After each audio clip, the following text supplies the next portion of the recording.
mbokk yi jërë ngeen jëf ci ànd beeg seen programme bu télévision Prestige TV daleen ak jàmm ci xibaar yi ñu jukki leen li ci gën a fës tolluwaayu mbas mi la ñu koy dooree tey jile ci àllarba gi ci li mu ko junni ñeenti téeméer ak fukk ak ñaar ci test yu ñu amal juróomi doomu aadama ñu del si daal di amee jàngoro ji di Covid 19 daañu ci dikk nu mu gën a yaatoo ci biir xibaar yi daañu wax lu soxal wàllu njàng ak njàngale ci école Petit Thialy foofee daanaka ba école ubbee ba léegi ndongo yi mënuñu dem ca barab ba la ko waral moo dina ndox mi ak lu jëm ci wàllu ñax mi dafa bari lool tax daal école boobe daanaka ñu ngi ko ubb ba léegi daa ngeen ci dégg ñenn ci parents d'élèves yi ci biir xibaar yi daañu wax ci leneen mu soxal wàllu politique foofee ca Ziguinchor coalition Benno Bokk Yaakaar njiitu réew mi daal dinay tabb Benoît Sambou ngir mu nekk seenu candidat loolee tax na kii di Abdoulaye Baldé may jaraafu gox bi daal dinay génn ci coalition Benno Bokk Yaakaar loolee daa ngeen ci ànd ak soxna Fatou Kara Gueye ci biir xibaar yi mbokk yi lii moo di ponk yi su ngeen taaxiloo tuuti ñu dikk ak yéen ci faram-fàcce gi.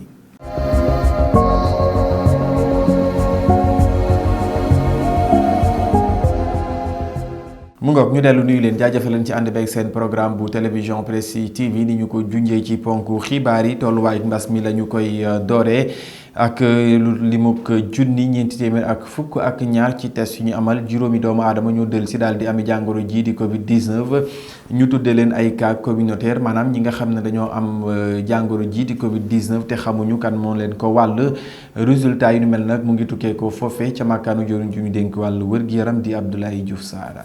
wax ci lu soxal wàllu njàng ak njàngale ci école Petit Thialy nekk fii ci commune bu Thiès Nord foofe nag ñi nga xam ne ñoom ñoo di ndongo yi daanaka mënaguñoo dem jàngi li ko waral moo di ndox maa fa daal di bëri école ba itam ñax mi daal di fay bëri lool tax na nag ñi nga xam ne ñoom ñoo di parents d'élèves yi jamono ji mer ba futt la ñu def di sàkku nag ci commune bi waaye itam di sàkku ci inspection d'académie ngir ñu jël ay matuwaay ci seeni école boobee ñu teewlu kàddu yi ñu dénk Moussa Mbaye. tey le ministre dafa waxoon ubbi tey jàng tey mais ku gis école bi xam ne kii du ubbi tey mais ubbi xaar la te li ma gën a metti mooy le ministre de l'éducation fii à Thiès la ñu defee seen lancement ñu ne ko tout est fin prêt alors buñ ko defe naa ñoo ñi ko wax loolu dañ koo nax parce que yaakaar naa bu ñu demee ba école xaw ma Sud Stade ñu defee fa lancement école Petit Thialy nekk fii à même pas 1 kilomètre de la ville. école bi mel ni à cette situation ñu ne ko léegi mën nañu ubbi tey jàng tey yaakaar naa loolu aussi yenwul maanaam. dañoo am lu ñu metti école bi mu ubbee ba tey élèves ñëpp ñu ngi jàng ba mu des suñuy doom jaaxle nañu tiit nañu torop bëgg nañ nag ku ñu dimbale te yàlla rek a tax président yow la ñuy woo directement nga ñëw dimbale ñu te yàlla tax nga yërëm suñu njaboot yi xale yaa ngi nii mënuñoo jàngi mënuñoo def dara école bi ni mu mel nii ñaaw na trop. ci Petit Thialy en tant que ni Petit Thialy mel fii ci digg Thiès. bi école tijjee ba léegi ñu war def CM2 ba léegi kenn bindu ci leçon xale yaa ngi wër di taxawaal bés bu nekk bu ñëwee taxaw ci buntu école bi xanaa maam duñ jàng ma ne ko kañ ngeen di jàng lu ma ci man ndox mi kenn ma ci xool doomam di ko ci xuus di ko ci dugal xam nga ne kenn du ko xool ndax boo duggee bu la dara màttee looy wax. bañuñu nag suñuy doom jàng fi parce que amoo lu dul sa entretien wu doom mais école bi demee na noo xamee tey noo xam ne sa doom bu fi nekkee tamit. dina amee feebar boo xam ne ëllëg da nga koy xalaat ne yow yaa koy faj bañuñu ci dem marche mosu ñoo dégg ne directeur dañ ko ne na defar école bi mu bañ man de mosuma koo dégg sama doom tey la am 25 ans sama doom fii la jàngee ba am fi entrée en sixième am naa ñetti doom yu fi jaar yoo xam ne tey kenn ku nekk yaa ngi école bu desandi foofee ca école Petit Thialy ak honorable Hélène Tine moom itam mu ngi woon foofee ngir xool ci école boobee la mu daal di yëkkati ay kàddu jëmale ko nag ci ñi nga xam ne ñoom ñoo di woy autorités yi ngir ñu mën a saafara jafe-jafe yi nga xam ne ñooñu ñu ngi koy dund ca école Petit Thialy leneen lam ca dolli moo di ne école boobee sax dañu ko war a délocaliser ñu teewlu ko moom honorable Hélène Tine ci kàddu yi mu dénk ba tey Moussa Mbaye. li may njëkk a def nag mooy lancer un appel d'abord aux autorités parce que loolu mooy suñu cër d'abord je lance un appel au maire kii Diallo Lamine Diallo ne ko lii nekk ci école bi dafa doy waar te wax nañ ne ñëw na fi ba gis nañ ko xalaat naa ne waruloon toog benn fan bi école ubbeek léegi te du ci def li nga xam ne moo ci war xëj na mu ngi jéem su dee mu ngi jéem it ñu ngi ko ci encouragé bu baax ne ko nag mu ngi bëgg tardé di lancer un appel aux autorités de l'IA de Thiès maa ngi leen di lancer un appel ne leen lii xew ci école bi vraiment jéggi na dayo dugg naa fi léegi li ma fi gis sama xol def ci tooy ndax mënuñu ñoo woo ci ubbi tey jàng tey école bii nekk benn école ci gox bi yëpp ñu ñëw tey bàyyi ko di ko seetaan depuis léegi mu ma 2 semaines bi école ubbeek léegi te utuñu ci benn pexe donc je lance un appel à l'IA de Thiès mu xam ne Petit Thialy dafa bokk ci réew mi et que xale yi fiy jàngee waruñu leen boddi dañu am droit comme tous les enfants du Sénégal à ce que su école ubbee li xale Sénégal yi yëpp am droit mooy jàngi xale Petit Thialy yi ñoom i tamit ñu dem droit dem jàngi. démb ñu ngi ciy wax semaine passée ne école bi du fii du place am dañ ko fi tabax waaye zone non aedificandi la ñun ñii cosaanoo fii ci gox bi juddoo fi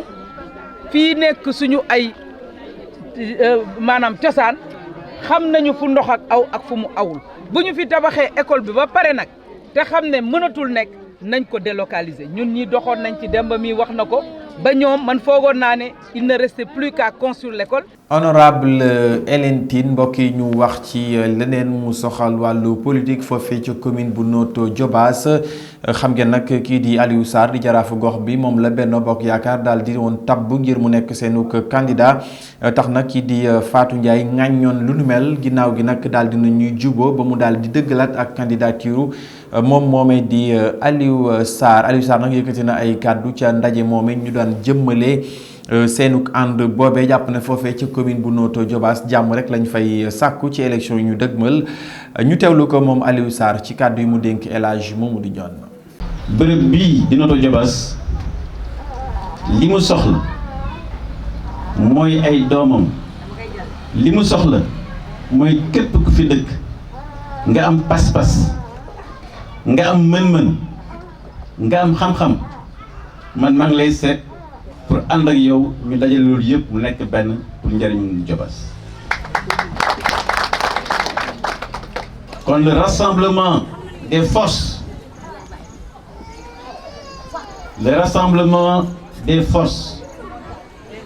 de la commune de Notto Diobass mooy sama chantier guddi mooy sama chantier bëccëg. loolu la waral bunt bi nga xam ne mooy bunt Benno Bokk Yaakaar du tëju dañ ko ubbi guddi ubbi ko bëccëg tey ñu ngi ak mouvement ànd jëmuwaay te suñu jigéen day fàttu waxtaan yu am solo ñu ko ciy gërëm mais ubbi nañ ko également pour képp ku dëkk Diobass te intérêt population yi kese tax ñu jóg xamal ni fii également sa kër la ndax 1972 ak tey dafa am fu Diobass jógee 1972 am fi mu toll tey loolu ku ko mënul seede mais damoo yàlla dëkk boo xam ne en 2009 juróom-ñaari dëkk ñoo fi amoon courant 2021 lu ëpp juróom fukki dëkk am courant mais ku ne changement amul c'est parce que dëkku loolu waral géej nga wax loolu am.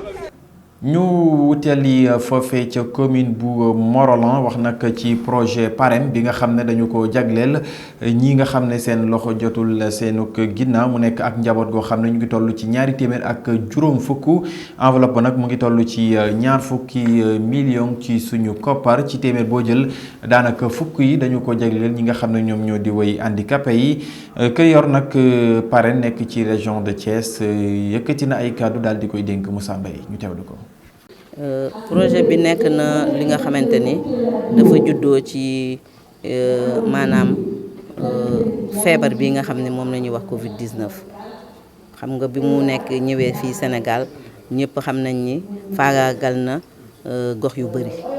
faagaagal na yenn këru liggéeykaay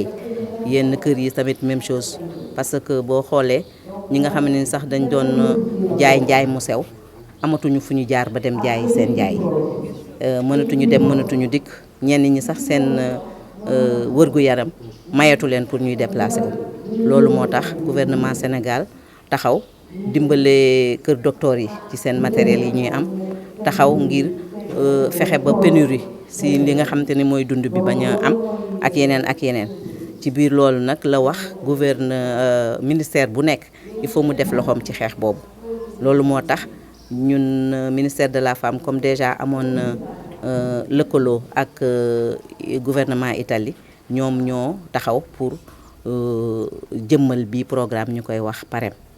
donc ci ay enquête la ñu xoolee fukki région ak ñaar yi ci Sénégal yan ñoom ñoo ci gën a am tolof ci mbirum feebar bi ñu dajalee élément yépp seet nañ ni Dakar la moo jiitu après Thiès après Diourbel après Saint-Louis léegi pour le moment li nga xam moom la ñu am ci doole duñ ko bëgg a dajale ci yenn ñeent région yooyu en attendant bu fekkente ni doole ji mën na ko ñu étendre ko ci yeneen zones yi loolu moo tax région de Thiès bii ñu nekk Mbour jël nañ ko Tivaouane jël nañ ko ak Thiès léegi nag ñun li ñu concerné muy département Tivaouane bile ñaari commune lañ fi ciblé mooy bu Morolan bi tey ak bu Pekes.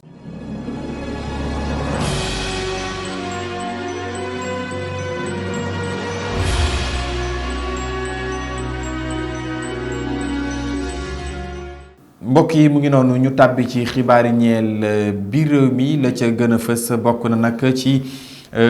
lii di jongante ñu dëgmal ci atum 2022 mu di élection locale foofee ca Ziguinchor kii di Abdoulaye Baldé nag daal dinay génn ci coalition Benno Bokk Yaakaar la ko wund moo di ne daal di wu ñu koy tabb ngir mu nekk candidat Benno Bokk Yaakaar foofee ca diwaan ba leeral li ñu ànd ceeg Fatou Kara Gueye.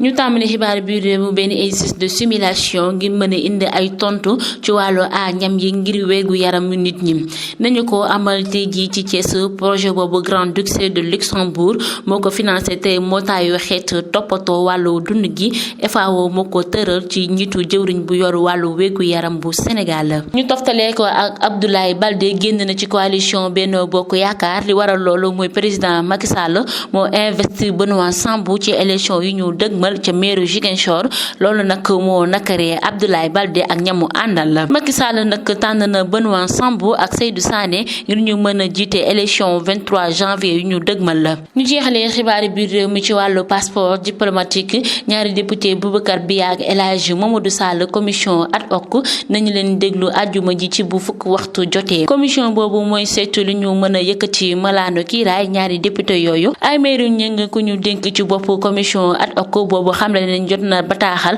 bu bàyyeekoo ci jëwriñ bu ñu dénk wàllu yoon li leen indi doon seen xibaar biir réew mi.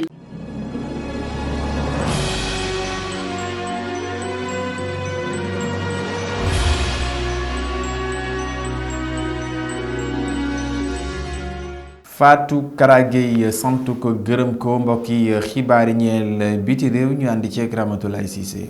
ñu tàmbali xibaaru bitim réew yi ca réewum Soudan manifestant yi ñoo ngay fees ba tey ci capitale Soudan ba ginnaaw ñaari fan ba fa chefu l'armée bi amaloon ab coup d'état di le général Abdel Fattah al-Burhan premier ministre Abdallah Hamdok ba ñu jàppoon delloo nañ ko ca këram démb wante ci surveillance renforcée la nekk manifestant yi nag li ñu bëgg mooy autorité civile de transition yëpp ñu daal di leen delloo ca fa ñu nekkoon ñoom nag daal di nañ bloqué yoon yu bëri ca biir Khartoum daal di nag génne drapeau soudanais yu bëri ak tamit di yuuxu liñ doon yuuxu nag du lenn lu dul naan non au pouvoir militaire maanaam ñoom daal bëgguñu lenn ci li nga xamante ne mooy pouvoir militaire ba.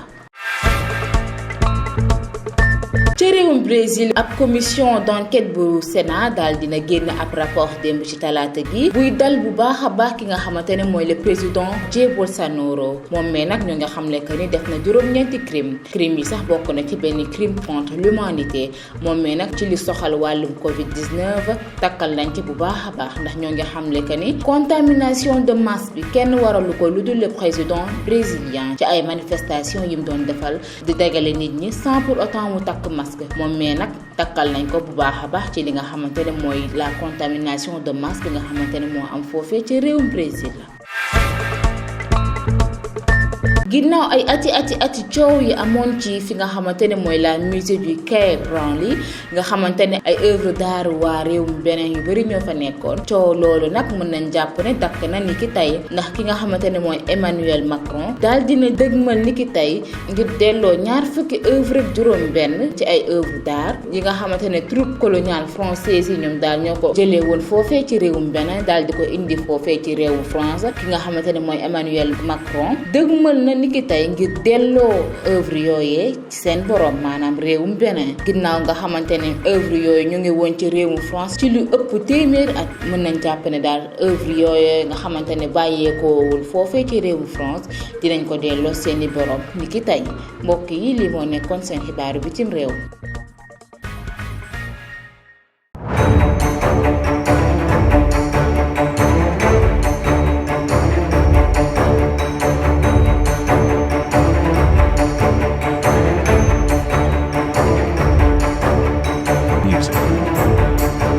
Ramatoulaye Cissé ñu sant ko gërëm ko mbokk yi ñu tàbbi ci xibaar yi ñeel wàllu tàggat yaram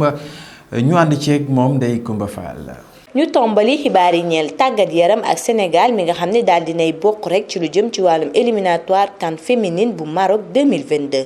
ginnaaw matcham bu njëkk ba nga xamante ni daal dina si woon am 2 bal ci benn gaynde yi nag daal dina ni def ay jaloore si seen biir dëkk ndaxte ca stade Lat Dior bu Thiès lañu daal di gagné boobule kii di Awa Jaxate Ngenaar Njaay Mama Diop ñoo daal di woon dugal but ya loolee nag daal dina leen di may daal place bu baax ci lu jëm ci wàllum éliminatoire Coupe d'Afrique des Nations bu Maroc 2022 ñoom nag dinañu dajeeg Mali ci demi-finalu édition wu CAN bii di ñëw loolee nag dina tax daal ba ñu mën a xam kan moo war a qualifié ci Coupe d'Afrique bii di ñëw. ñu toftaleeg ministre des sports ma nga xam ne mooy Matar Ba moom nag fi mu nekk nii mu ngi ca UNESCO ngir mën a fekkee rek lii di assemblée générale bu COP7 bi. assemblée boobu nag ñu ngi amal benn conférence boo xam ne mooy tere ñi nga xam ne ñooy naan ay doom ngir mën a yokk seen yaram Matar Ba nag dina fa amal ay kàddu yoo xam ne dina ko sànni ca conférence ba mu nekk rek vice président wu COP7 bi war a taxawal foofu nag képp koo xamante ne rek mu ngi ci continent africain bi jeexaleeg lu matul 3 weer nga xamante ni Open d'Australie bi war nañ koo amal waaye nag waxu ñàkku gi mi ngi ciy indi ay njàqare ci tennis bi ndaxte ña nga xamante ni ñoo yor wàllum tennis gi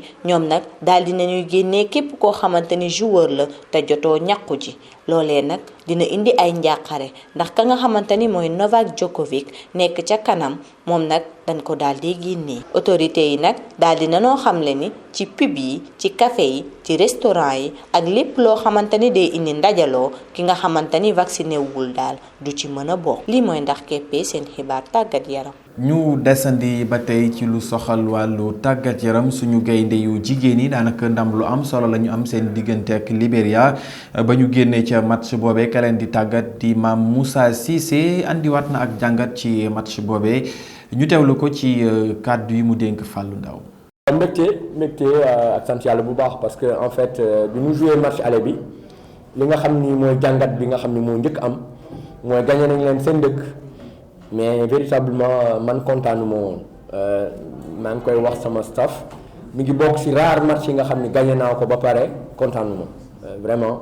parce que xale yi joué wuñu li nga xam ni ñoom lañ leen jàngaloon dañu topp adversaire bi ci tëllam ci agressivité am te loolu adversaire bi la arrangé woon donc donte gagné nañ leen gis nañu équipe Sénégal bi footballul woon et maa ngi koy wax bi match bi paree match boobu noonu xale yi seen bopp dañu toog ci terrain bi di jooy pour war na ni ñoom seen bopp kontaan nañu woon ci production bi ñu defoon donc bi ñu ñëwee ñu defaat jàngat yi xool adversaire bi aussi gis ni dafay jouer défense individuelle donc il fallait écarter parce que suñu joueurs yi bu ñu écarter rek da ngay gis ñoom ñu topp leen donc dañuy libérer espace bu bëri je savais que ci terrain bu baax ak ci terrain bu yaatu dinañ sonn trop et je pense que tey aussi xale yi bu fekkoon ni gën nañu tueur gën nañu doon assassin tey match bi mënoon am score bu gën a rëy bii donc joué nañu match bi maîtriser nañ ko adversaire bi quasiment sonaluñu benn yoon dugal nañu juróom benn bit ci match bi ñu félicité xale yi pour seen production et di waaw mënu ma jàpp ni match bi match bu facile la pour man aucun match n'est facile match on le rend facile et on l'a rendu facile en faisant ce qu'il fallait faire en jàngat adversaire bi xam lan mooy ay problème am ñu exploité ko gagné yëpp loolu laay jàpp ci match bi man c'est-à-dire défensivement ñu ngi fi woon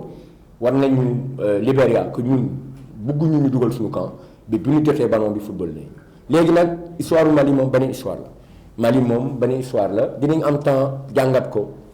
saytu ko mais gën a liggéey ci suñu bopp parce que xam nañ ni équipe bii ñu yor am na potentiel bu ko permettre mu gën a dem ci kanam ay xale nañu am na loo xam ni buñ ko gën a liggéey ak ñoom je pense que ni bu boobaa dinañ wax leneen li ma mën a wax daal moom mooy équipe Sénégal bi am na lu muy liggéey am na lu muy togg nañ ñu may temps nañ ñu may tuuti temps rek patiente xam ni ay xale yu ndaw nañu bu ci kanamee incha allah ak Mali dinañu gis lan lay joxe.